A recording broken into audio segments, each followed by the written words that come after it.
Exercise को continue करते हैं गाइस, और आज इस लेक्चर में लगाएंगे क्लास 10 मैथमेटिक्स की न्यू एनसीईआरटी का चैप्टर नंबर 13 स्टैटिस्टिक्स की एक्सरसाइज 13.1 का क्वेश्चन नंबर 6। और देखिए इस क्वेश्चन के अंदर भी हमें मीन फाइंड करना है।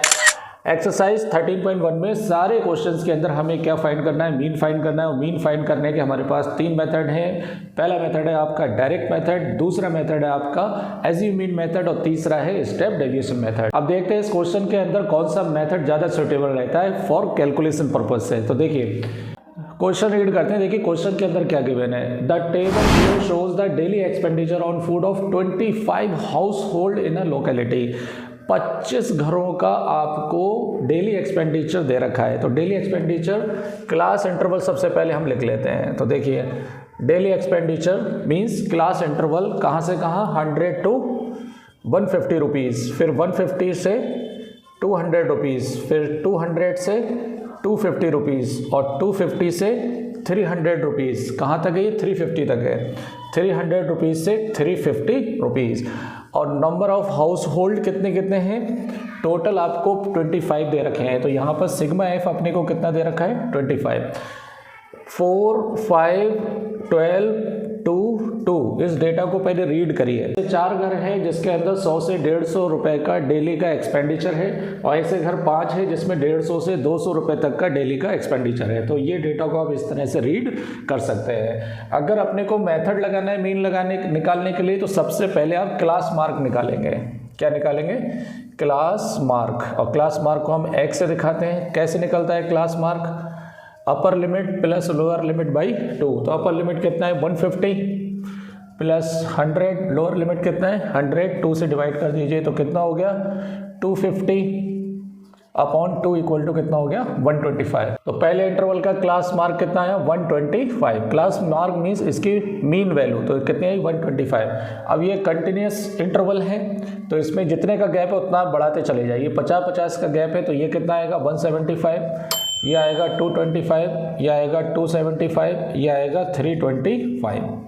राइट। अगर आप डायरेक्ट मेथड लगाएंगे तो fx निकालेंगे, और fx में नंबर बहुत बड़े बड़े नंबर्स आएंगे, तो आप डायरेक्ट मेथड का यूज़ नहीं करेंगे। राइट। इसके अंदर हम लगाएंगे स्टेप डेविएशन मेथड। तो स्टेप डेविएशन मेथड का फॉर्मूला क्या होता है मीन निकालने का? a plus H U bar. Assume mean भी लगा सकते हैं, लेकिन स्टेप डेविएशन ज़्यादा बेटर है, उससे देखिए सॉल्व करते हैं। फिर यहाँ से यू बार कैसे निकलेगा?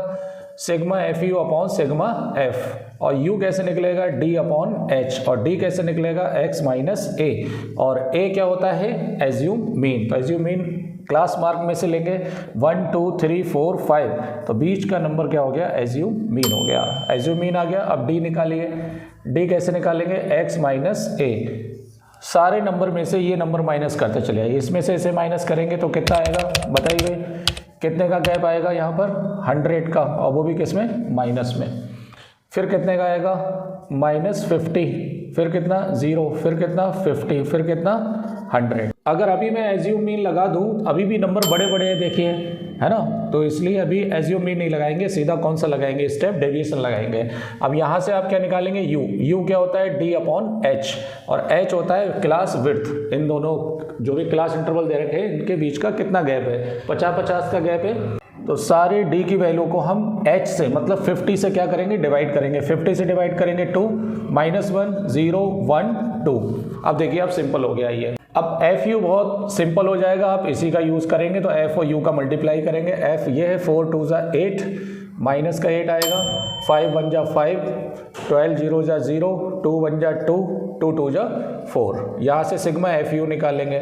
सिग्मा एफ यू देखिए 4 और 2 6 प्लस का, और 8 और 5 13 माइनस का, तो कितने बचेंगे? माइनस का 7। तो सिग्मा एफ यू कितना आएगा? माइनस का 7। यहाँ वैल्यू रख देंगे। तो बताइए भाई u bar equal to sigma f u हो गया -7, और सिग्मा एफ कितना है? 25। ये वैल्यू उठाकर इसमें रख देंगे। तो एक्स बार इक्वल टू कितना हो गया? a plus H U bar. Assume mean कितना है? 225 प्लस h कितना है? 50। h कितने का गैप है? 50 का गैप है। और ये कितना आया है? u बार माइनस का 7 अपॉन 25। 25 का डबल 50, तो 225 प्लस माइनस -7 2 जा 14, माइनस करेंगे तो कितना आएगा 211। ये मीन एक्सपेंडिचर आ गया फॉर एवरी हाउस होल्ड के लिए।